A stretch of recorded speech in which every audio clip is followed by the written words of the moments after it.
G'day there guys, Markee here, and welcome back to the episode, the one and only r/relationship advice. Now if you love today's content, I want you to sit back, relax, chuck a prawn on the Barbie, tell me what you think of these down in the comments below, and smash that like button. Posted by user Throwaway874837, titled, I think my sister-in-law's best friend is trying to get with my husband and she's encouraging it. Am I delusional? My sister-in-law is my husband's half-sister. She was the product of their mother's infidelity.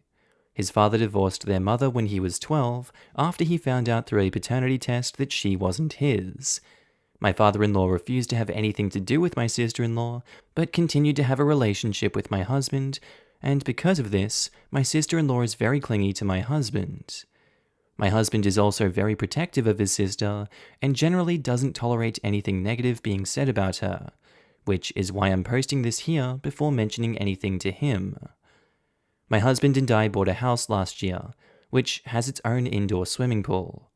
My sister-in-law was super excited when she saw it and asked if she could use it sometimes with her friend. We said it's fine, as long as she gave us a notice before she turned up. Her and her friend Chloe have used it many times before, but almost never when my husband is home. He's a lawyer and works long hours. With lockdown, my husband has started to work from home. My sister-in-law asked me if she and Chloe could come over and use the pool. I told her I was uncomfortable with them coming over as I'm pregnant and don't want to accidentally expose the baby to anything risky. My sister-in-law then asked if she and Chloe quarantined for 2 weeks, would they be able to come over, and my husband said that it was fine. 2 weeks later, they turn up to my house. My husband was in his office, so they go straight to the swimming pool after making small talk. My husband ends up coming out after an hour, and we're hanging out in the kitchen. My sister-in-law walks in to get a drink, and she starts talking to my husband. Before she goes back to the pool, she says, "Chloe's going to be so happy to see you." It was weird because my husband and Chloe aren't close. Chloe comes into the kitchen 2 minutes later and spends the rest of her time talking to my husband until he excuses himself to get back to work. She's super giggly and smiley when she talks to him. He would say something sarcastic and she would laugh like it was the funniest thing she's ever heard. It honestly felt like she was flirting with him. Before she went back to the pool, she gave me this weird smirky look. Before they leave, they ask my husband if he's working from home every day of the week, and he confirms he is. The next 2 weeks, they come over to the house to swim every single day. Except, Chloe never gets in the water. Instead, she hangs around the house in her bikini. She was previously wearing a one-piece if it makes a difference. Every single day. Whenever my husband comes out to hang around me, she quickly interrupts him and keeps him talking until he has to go back to work. I made lunch for us all, and when I excused myself to call my husband down, my sister-in-law quickly stopped me and said Chloe could call him for me. They shared a look, and Chloe looked really happy when she went to get him. Chloe has also started to get touchier with my husband. She's put her hands on his chest and arms, stands or sits really close to him. To my husband's credit, he does usually create space between them whenever she does something like this. The reason I believe my sister-in-law is in on this is because she's made a few pregnancy-related jabs at me recently. She told me a story about how one of her friend's boyfriends was cheating on her, and then said something along the lines of, "Did you know a lot of men start cheating when their wives are pregnant?" She also made comments about how I look chubby now, and it looks weird next to my husband, because he's well built. If she spots my husband out of the office, she quickly goes to inform Chloe. I know pregnancy hormones can mess with a person's brain, so I'm wondering if I'm looking for something that isn't there. My sister-in-law sent me a text yesterday asking if they could come over to swim next week, and I really want to say no. But I know she'll whine to my husband if I do. I ideally want to have a conversation with him before then, but I'm not sure if I should mention the flirting. Am I being delusional? Nah girl, nip it in the bud right now. You know what you see and hear. You see the looks between the two, you see her touching him and flirting with him. They only decided to come over every day after they found out that your husband will be there every day. When you bring up this whole thing, don't blame the sister-in-law. Completely blame Chloe. Don't say anything bad about sister-in-law. Let your husband know that you appreciate him creating some distance between him and Chloe, but that you'd like more distance or less talking and touching between them. Or ask him what he wants to do about it. Also, let your husband know that the pregnancy is making you insecure and that they keep making jabs at how big you're getting. You married him for a reason. I'm sure he will understand. If you talk about how Chloe is the issue, it shouldn't bring up any issues with sister-in-law. Also, I would stop telling them what you're going to do regarding your husband. Stop saying, "I'll go get my husband," because that's when sister-in-law steps in and says Chloe will get him. Or, "I'll just bring this to the husband," because Chloe will bring it to him instead.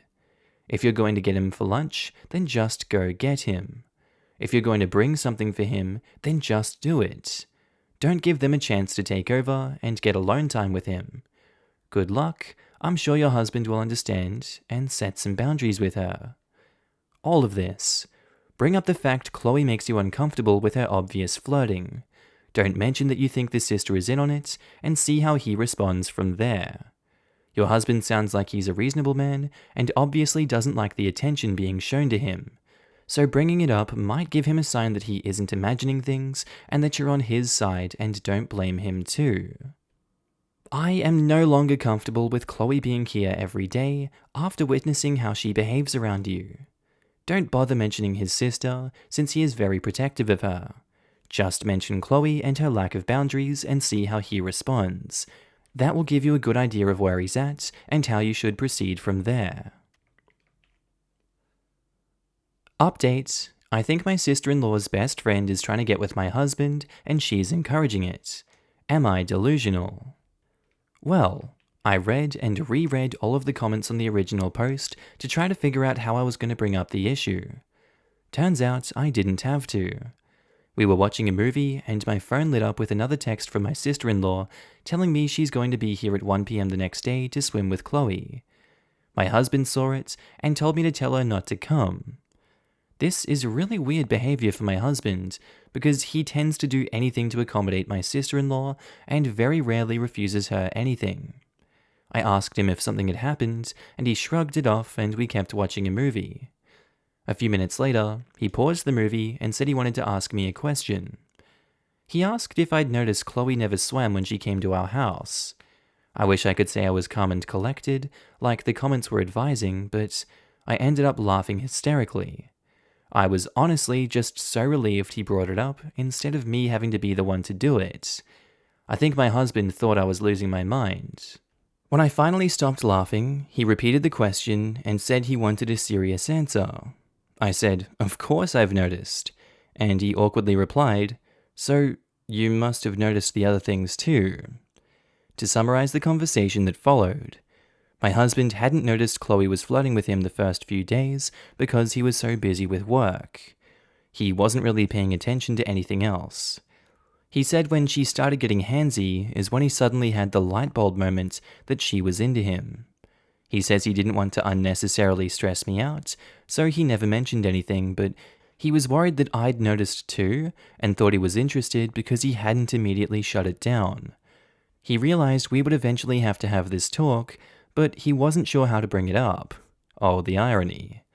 He did privately speak to Chloe and told her he was happily married and wasn't interested in starting anything with anyone else. Apparently, she never took him seriously because she kept doing it.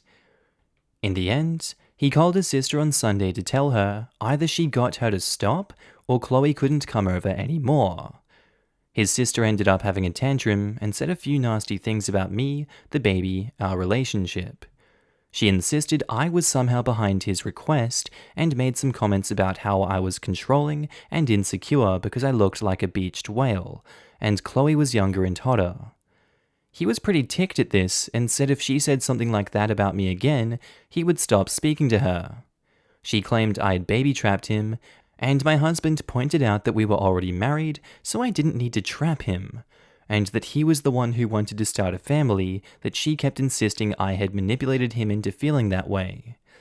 She claimed he was unhappy in our relationship, and he always looked tired because I was forcing him to slave away to fund my fancy lifestyle, whilst I sat on my ass all day. He pointed out he chose to be a lawyer, knowing he would have to work long hours, and I had only recently left my job, so her accusations were baseless. She said some other stuff along the same lines, but the thing that made my husband finally snap was when she said the baby, was already ruining everything, and it was just going to get worse when it was born, and he should have dragged me to the abortion clinic whilst he had the chance. He told her neither her nor Chloe were welcome in our home anymore until they apologized for how they'd been behaving and for the things my sister-in-law said. He said he wasn't sure he could ever forgive or forget what she'd said about our child, even if she did apologize, and he couldn't believe that she would even think something like that, let alone say it. Apparently, she started crying and said she was sorry, that she didn't mean it, and she was just scared to lose him, and that she wasn't thinking clearly. He hung up on her. He showed me his phone, and she's been calling him and texting him since, begging him to reply. He asked if she'd said anything to me. I was debating whether to say anything or not, but he kept insisting he knew she had said something, and he wanted to know what it was. I told him the things I mentioned in the original post, and a few other things she had said. He asked me why I never mentioned anything when she first said it, and I mentioned how he got really defensive whenever I said anything even slightly negative about his sister, and he got defensive. I pointed out he was doing it again, and after some back and forth he admitted maybe he was a little bit defensive when it came to her. But he promised to stop, and he wanted to make sure that we could talk about anything, including his sister. He ended up mentioning wanting to try couples counseling. He said it wasn't because he thought there was something wrong with our relationship, but apparently he's been speaking to his dad a lot recently, and he mentioned one thing he regretted about his marriage with mother-in-law is that they never went to therapy until the cracks in their relationship were too big. In his current marriage, they go, and it's helped him avoid the mistakes of his first marriage. I agreed, so we're probably going to try that soon. My husband thinks my sister-in-law will eventually turn up, even if we tell her not to, but he promised he'd deal with her if she does. So Reddit, I guess you were right. I really did just need to speak to him. Thanks for the advice and comments. I enjoyed reading them all. This is a good update. A couple communicating honestly that solves a problem, and going to therapy for a check-in to help them facilitate better communication in the future. You love to see it. Wishing you and your husband the best, and I hope this means a little less stress for you during your pregnancy. It seems like most conflict in life either stems from or is furthered by lack of communication or dishonesty. Honestly, I feel like if people would just communicate and be straight up with others, the majority of interpersonal conflict could be avoided entirely. Even touchy stuff like how the husband suggested marriage counseling. A lot of people would be worried like, oh, is he trying to say our marriage has problems? But when you just simply say what you mean and are honest with people, you'll find that usually they're thinking the same thing that you are. Posted by user ThrowRA86535568. Titled, Just found out my best friend has secretly been dating my ex for months. Cassie and I were together for 5 years. We started dating in high school and stayed together through college, moved in together after graduation. I've been in love with her since before our first date. She's amazing, I still think so. We were talking about marriage and starting a family soon. Then one day, a few months ago, Cassie wanted to talk, sat me down, and said she decided she doesn't want kids. She didn't just mean not now, but not ever. She talked a lot about overpopulation or climate change or whatever, but I was just immediately depressed. I always wanted to be a dad. My dad was a piece of crap, and this is something I've wanted to do ever since I was still a kid myself. When she finished talking, I told her it was over. She started crying, and I was already crying, but frick.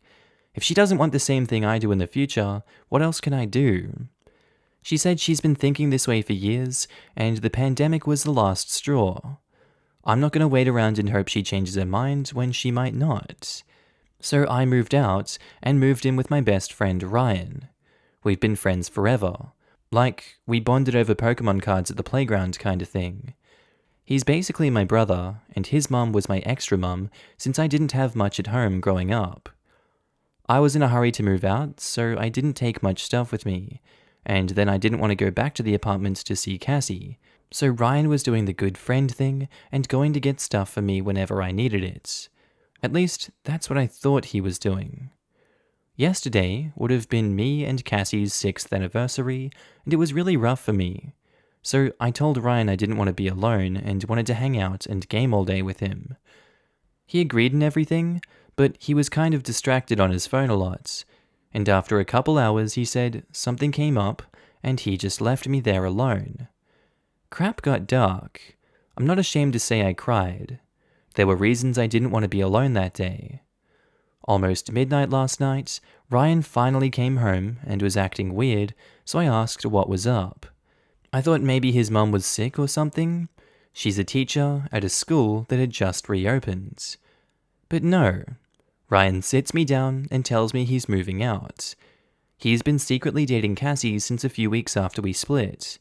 He says they're in love already and that she needs him more than I do.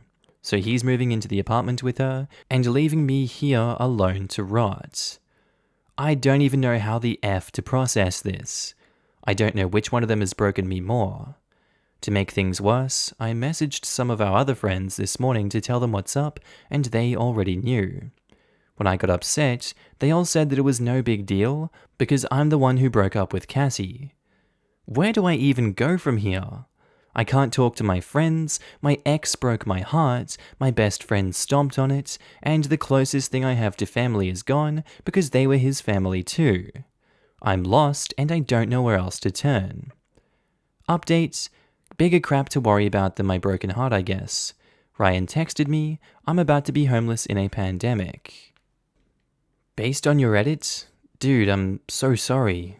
I wish I had advice, but I don't. All I can say is, I'm sorry.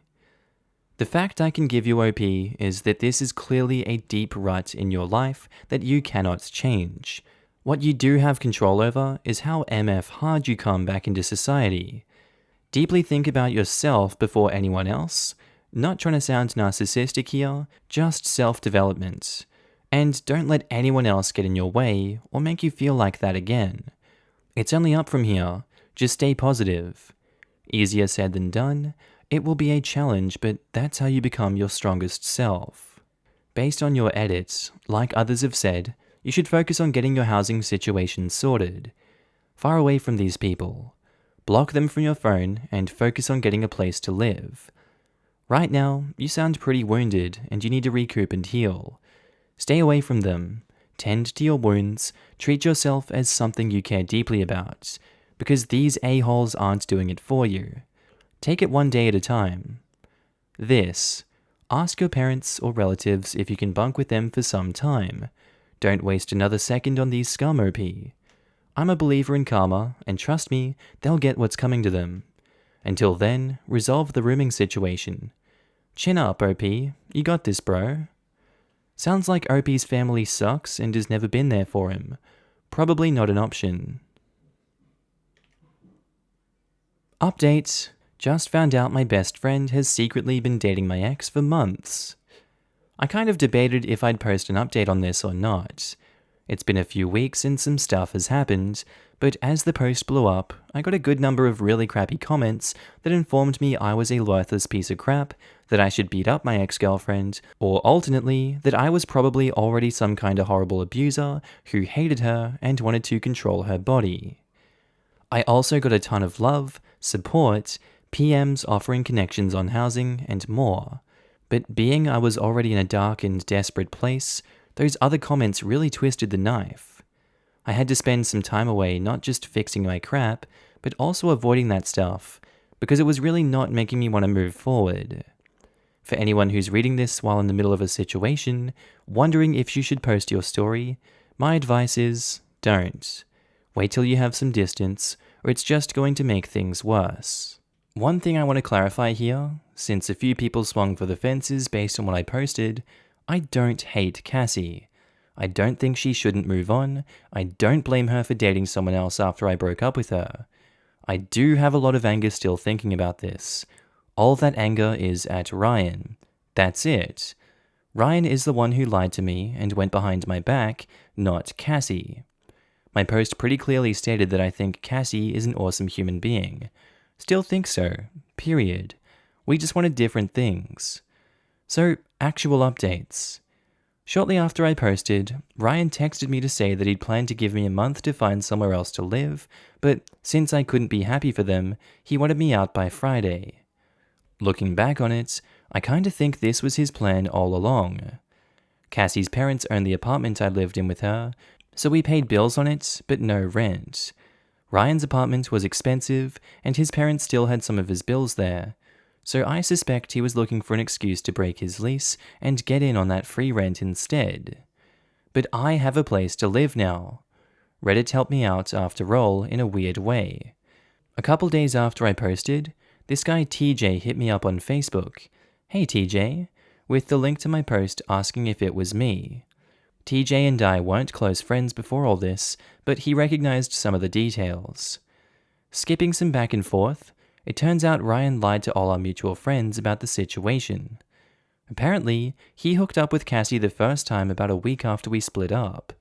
He asked some of our friends what to do, and they all told him to make sure I was cool first thing. He then told them he had talked to me and that I was happy for him. So when I started freaking out a couple months later, my friends all thought that I was going crazy out of nowhere over something I'd known about for months. Once they found out what really happened, I got a lot of apology texts. Some of them I've accepted, some are still on red.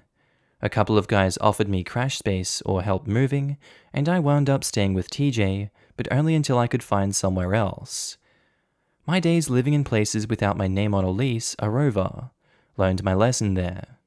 I found a roommate looking for a place through Craigslist, and we signed the lease last week. Moving from TJ's happens this weekend. Ryan is blocked out of my life.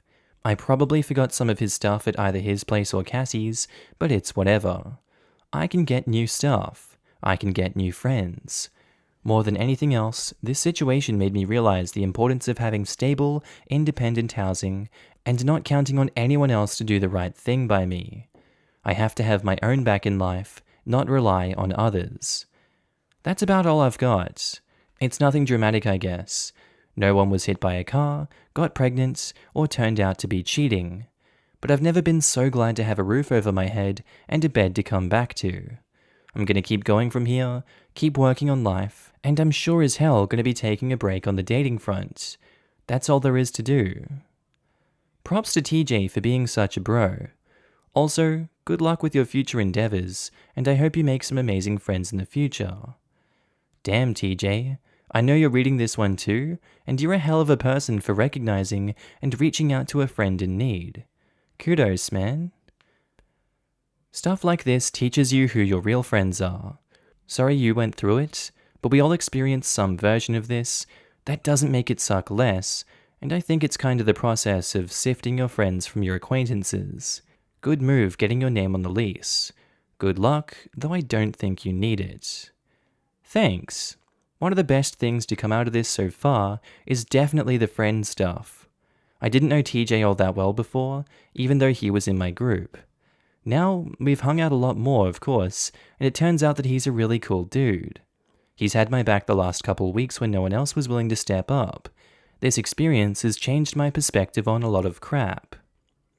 This is actually a dramatic change, whether you realize it or not. To be as young as you are, you've realized the value and importance of making your own security. It took me until my 40s to see that. Bad marriage, financial abuse, etc. So for you to understand that now is monumental. As far as the site goes, there's always people looking to troll and kick you when you're down. It's just more prevalent in an anonymous community. The fact that an acquaintance recognized your story and reached out to you should still give you some hope for humanity and that there are more good people than bad. I'm so glad you've got everything worked out, and I hope you are happy. I appreciate these words, friend. I hope things are looking up for you too.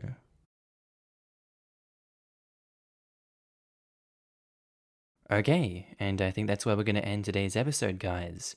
As always, I do hope you enjoyed it and maybe even learned something from these stories. Just want to say a quick shout out to my Patreon subscribers and my channel members. You guys should be on the screen right now. If you do see yourself, I want you to give yourself a little pat on the back for being amazing and supporting me on this channel, this little journey we're going on the YouTubes. I really appreciate it, and you guys enabled me to do all this amazing work. So if you do see yourself, I love your face and I'm happy to see you. Also guys, if you want to pitch in your own support, you don't have to, but channel links are down in the description below to support the Patreon, the channel membership, whatever you want to do. It's kind of like tipping me if you feel like I'm doing a good job on this channel. I will be opening up avenues for content on those in the future. Just right now I'm kind of bogged down and stuck in Ireland, but you know, it is what it is. Anyway guys, with that said, I do hope you have a wonderful day today. Whatever you're up to, I'd love to know down in the comments below. I do hope you have a good day, night, sleep. Whatever you're up to today, tell me, and I'll see you in the next episode, guys. Bye.